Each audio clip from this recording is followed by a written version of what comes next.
Commission Jean-Claude Juncker, you have the floor. Mr. President, honourable members, in less than 60 days, the United Kingdom is due to leave the European Union. This is a bad decision. Listen. Even as the Commission has defended the interests of the European Union, the spirit of respect and friendship has accompanied us at every step in these negotiations. The withdrawal agreement and political declaration agreed by all 27 leaders and the United Kingdom government is the result of that. The withdrawal agreement remains the best and only deal possible. The European Union said so in November. We said so in December. We said so after the first meaningful vote in the Commons in January. The debate and votes in the House of Commons yesterday do not change that. The withdrawal agreement will not be renegotiated. Both sides have said loud and clear that there can be no return to a hard border on the island of Ireland. No slipping back into darker times past. I believe the Prime Minister's personal commitment on this point, but I believe also that we need a safety net that secures us against this risk. We have no incentive nor desire to use the safety net, but at the same time, no safety net can ever truly be safe if it can just be removed at any time. Sometimes, from time to time, I have the impression that some hope that the 26 other countries will abandon the backstop, and so Ireland at the last minute. But this is not a game, and neither is it a simple bilateral issue. It goes to the heart of what being a member of the European Union means. Ireland's border is Europe's border, and it is our Union's priority. Ladies and gentlemen, we know from yesterday's debate that the House of Commons is against many things. It is against a no-deal Brexit. It is against the backstop. But we still do not know what exactly the House of Commons is actually for. The concept of alternative arrangements is not new. It was discussed in the negotiations. It is referred to in the political declaration. And in our letter to Prime Minister May, Donald Tusk and I committed to exploring it further as a matter of priority. But the concept is not a plan. It is not an operational solution. Many in the House of Commons, both amongst those who voted for and those who voted against the amendment, are aware of this. I will continue to be in close contact with Prime Minister May, for whom I have the greatest respect, and I will listen to her ideas. But I will also be extremely clear about the position of the European Union that I have presented today.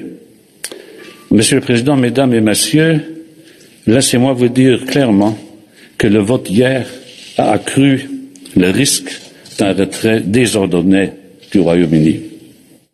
Nous devons continuer à tout faire pour nous préparer à tous les scénarios, y compris le pire. La Commission a commencé ses travaux préparatoires en décembre 2017 et ces dernières semaines, en étroite coopération avec votre Parlement, Monsieur le Président, nous avons accéléré nos préparations. J'ai envoyé une équipe dans chaque capitale pour aider les États membres à être prêts.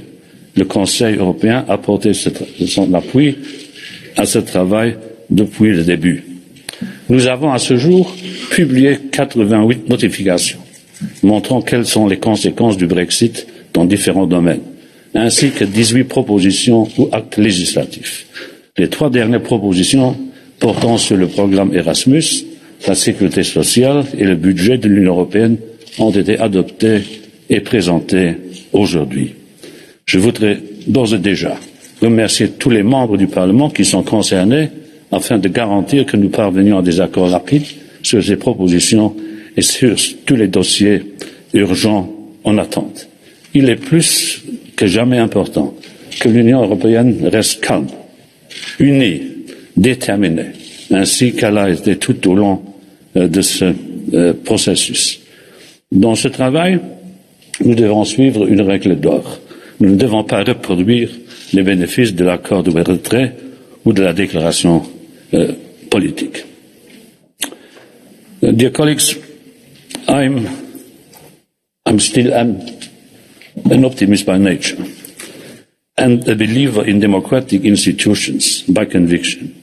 This leads me to believe that there can and will be agreement with the United Kingdom so that we can move on and move forward together with our new partnership. We will work day and night to make it happen and to ensure that we are ready in case it does not. Whichever way, I will always ensure that this House is the first to know and the last to decide. Thank you. On my list here, Mr. Gualtieri for the Alliance of Socialists and Democrats. Thank you, President, Mr. President of the Commission, dear Michel. It is difficult to deny that we are facing a difficult and grave situation and that the risk of no deal has increased. The House of Commons has voted it rejects a no-deal Brexit, which is good, but at the same time it has asked to replace the Northern Ireland backstop with alternative arrangements, which is clearly not a workable option. We have seen with surprise the same Prime Minister who just a few days ago said that the best backstop was an essential part of the best deal possible, now calling for its replacement. This might have temporarily reunited a political party, but has not provided any positive solution to the Brexit deadlock. We have therefore to explain again why this Parliament and the European Council, in their mandate to the EU negotiator, have made clear that an operational and legally binding backstop is an essential pillar of a withdrawal agreement, and that we will not give consent to any deal without it. Preventing a hard border in Ireland and protecting the peace process is not a partisan position. And the single market integrity is a not negotiable free principle for the European Union. The backstop is a guarantee, an option of last resort.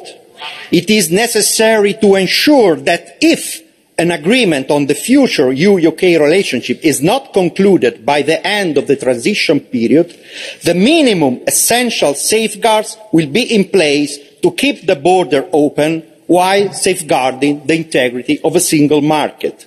It is worth to recall that the backstop has been modified at the request of the UK government, and it was not an easy concession from the EU side. We did it to allow Northern Ireland to remain part of the same customs territory as the rest of the UK, avoiding tariffs, quotas of checks on rule of the region within it.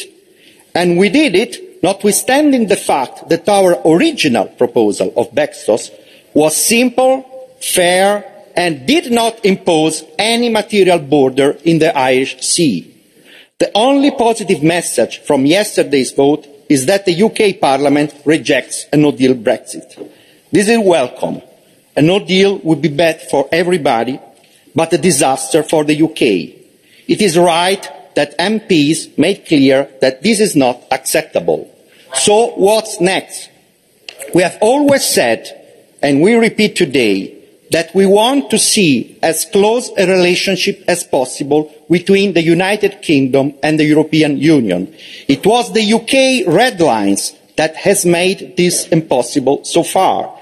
This means that, for us, the only alternative to the backstop is a closer EU-UK relationship. If you want to ensure that the backstop is never used, build a positive majority for a more ambitious relationship, a customs union, at least a closer alignment to the single market. We are now less than 2 months away from the UK leaving the EU. We urgently need to see positive proposals from the UK on how to break this deadlock. If Parliament is unable to do this, then it should be put back to the British people. If the UK needs more time, we are open to it, but we need a clear plan or proposal on how it will help resolve the issue.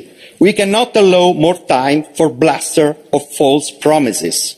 We are united, strongly united, calm, firm behind our negotiator. We will continue to follow the clear mandate given both by the European Council and the European Parliament.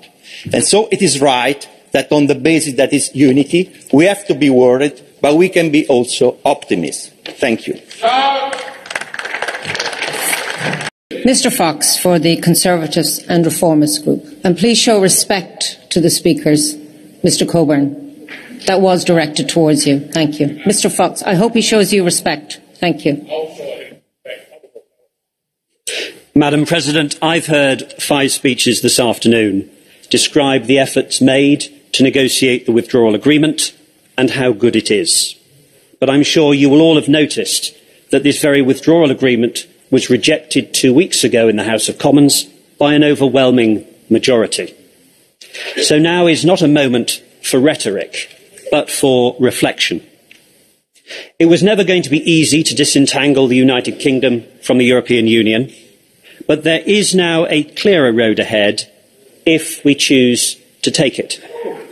I know there are some here, Elmar Brok, still hoping that the UK will stay in the Union and are taking positions based on that hope. But this is not going to happen. It would be wrong in principle to ignore the referendum result. And in practice, it is clear there is no majority in the House of Commons in favour of such a course. The amendment designed to secure a second referendum was withdrawn, as it had so little support. The British government and the House of Commons wants to leave the EU in an orderly manner and with a deal. And to achieve that, we need to change how the protocol on Northern Ireland operates. We must do all we can to support the Good Friday Agreement. But it is a paradox that the backstop, whose purpose is to avoid a hard border, may, in just 58 days' time, be the cause of creating such a hard border in the island of Ireland. Let me repeat. The backstop in its current form will not prevent a hard border. It will create it. Let us all pause to consider this. It may be very easy to sit down to great applause today for a rigid defence of an existing position. History may not be so kind. Because as things stand, we don't have a deal. There is no deal until both sides have approved it according to their law. And it is simply not good enough to repeat ad nauseam that the deal cannot be amended. That leads to no deal. And that leads, as the Commission confirmed last week, to a hard border between the United Kingdom and Ireland. So it is my hope that even at this late hour, changes or additions can be made to bring a deal safely home. As Monsieur Barnier said, in the event of a no deal, the EU would find an alternative operational way to carry out checks and controls without putting back in place a border. That's a quote. Let us look at that now. Let us consider whether time limits and exit mechanisms offer a solution. Let us proceed with goodwill, remembering that flexibility and generosity are not signs of weakness, but of strength. For what is at stake is not just the draft agreement. At stake is the future partnership between the European Union and the United Kingdom. Let us ensure that we can construct a long-term relationship to promote our common values and our shared interests in an uncertain world. Let us find a way to move forward together. Thank you. For the Alliance of Liberals and Democrats, Mr Verhofstadt. Yes, after the vote yesterday, Mrs. May announced that she will come to Brussels, and for me, I have to tell you very honestly, she's always welcome. Certainly here in this European Parliament, it should be good that she comes to the European Parliament here, as we requested already more than a year ago. But the question today is naturally, for what? For what? To do what? Is it to change the red lines that the British government has used from day one? That could be a breakthrough, I think. That could change effectively the outcome of this whole process. Or is it, that's my second point, what will be her mandate?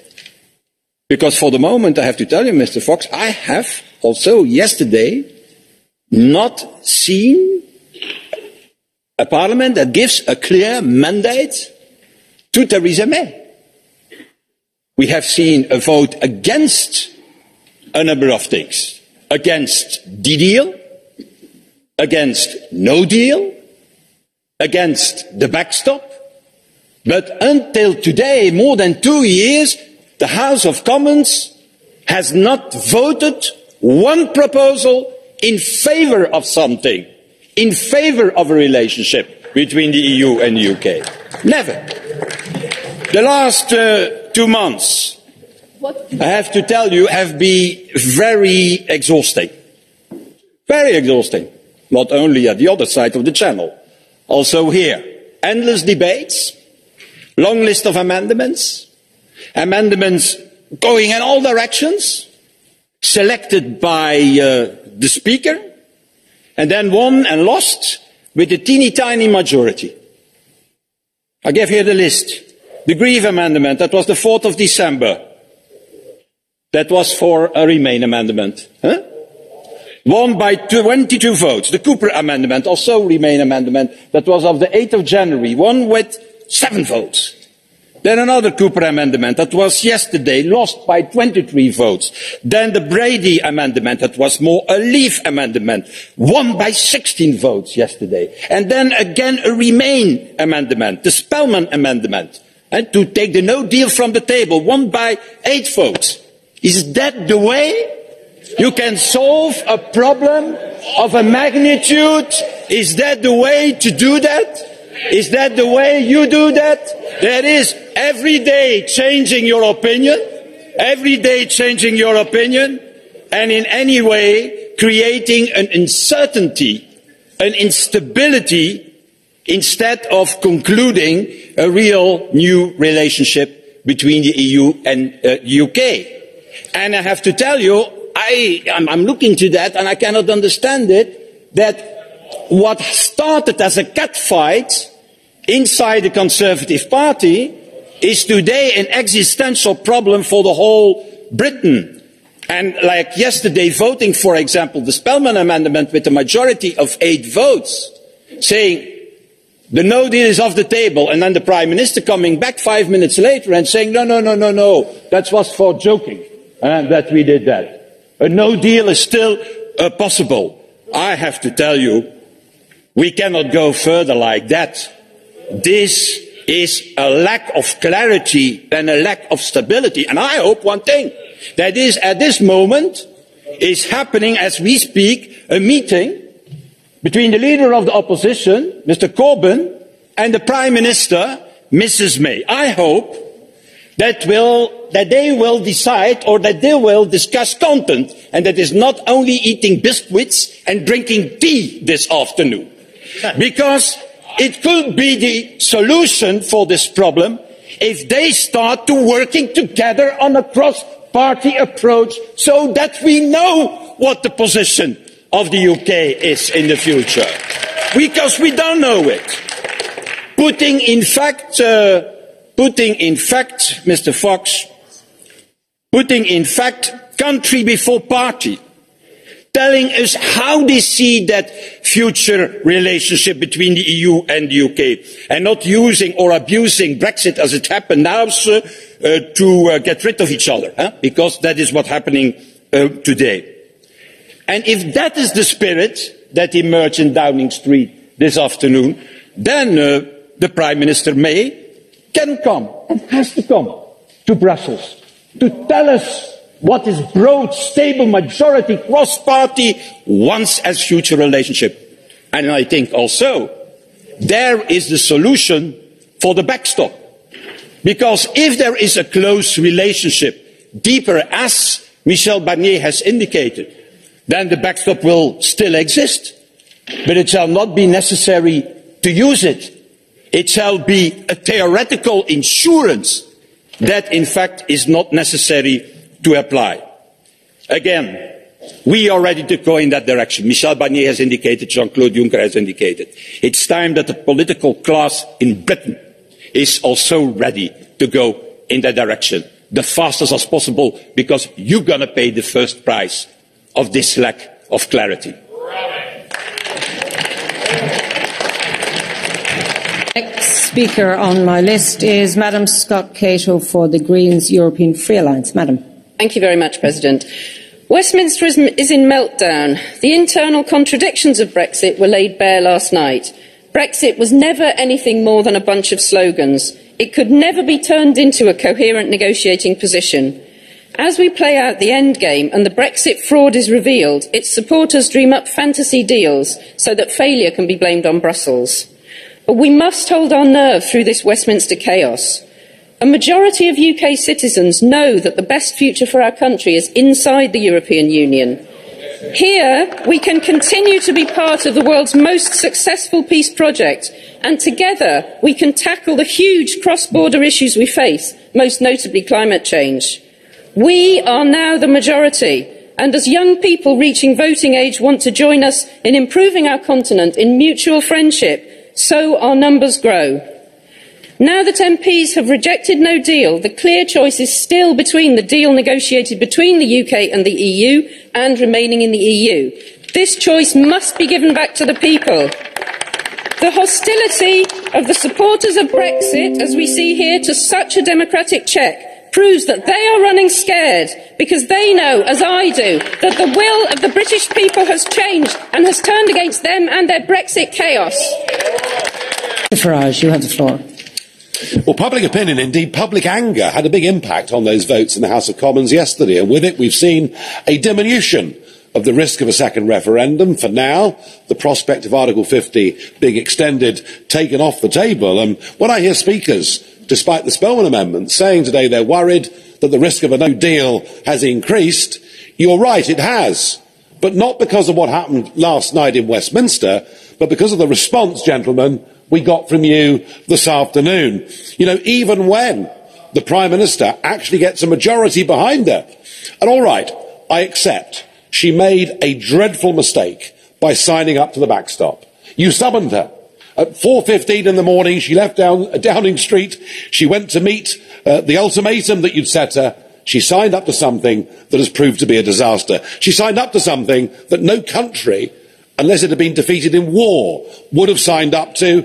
We now realise that mistake, and actually, the House of Commons, the country, is overall looking for a deal. But you know something? Before the referendum, no one knew who the European Commission were. That Maoist Barroso was a complete unknown. You guys are now household names.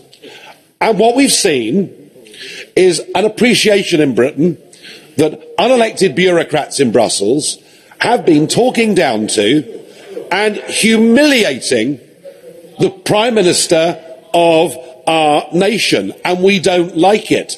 And even when she comes back, trying to be reasonable, saying let's renegotiate, you're not prepared to give an inch. The reason that a no-deal Brexit's got a little bit closer is because of the sheer language and attitude, not just from the Commission, but from many in the Parliament towards the United Kingdom.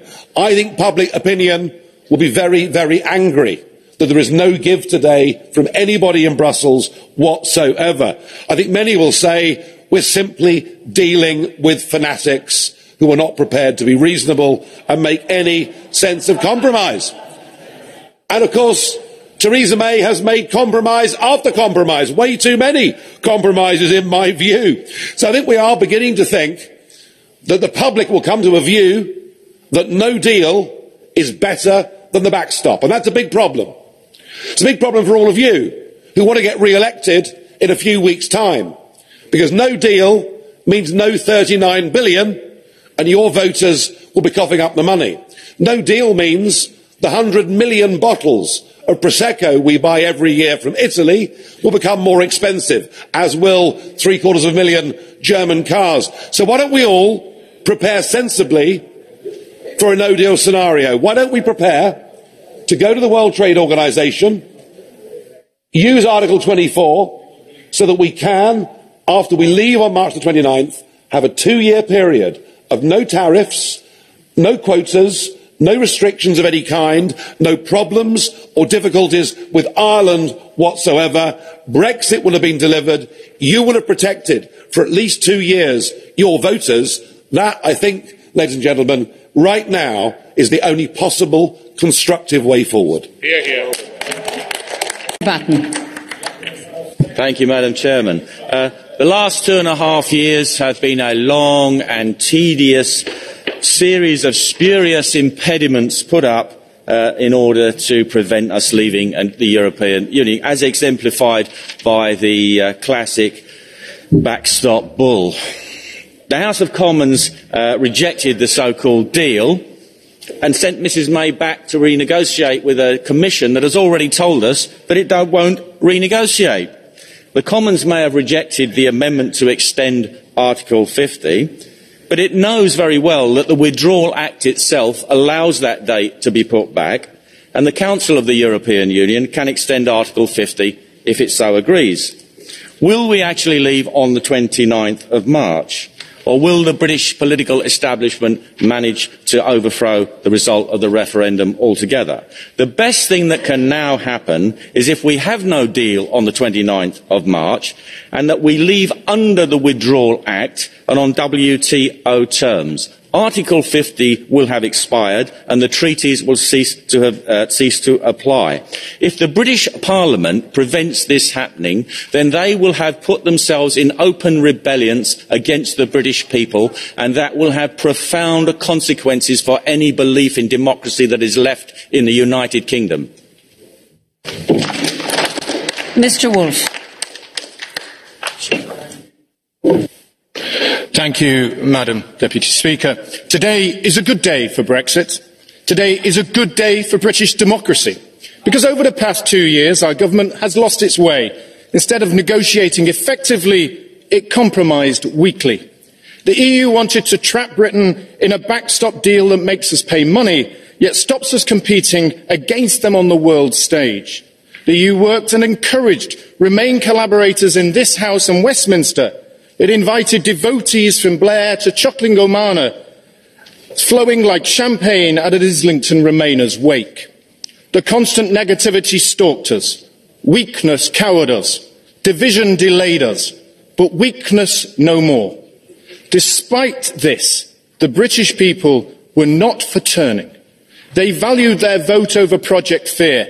They do not fear a WTO deal, but relish an independent future. And the British government has finally caught the mood and got on the freedom train. They finally understand our desire for independence, our fight for self-determination, our belief in our nation state. By uniting last night, the Conservatives are succeeding in releasing our spirit of belief once more. We will leave the European Union, we will have Brexit, and we will be an independent nation once more. Thank you. And now to conclude our debate.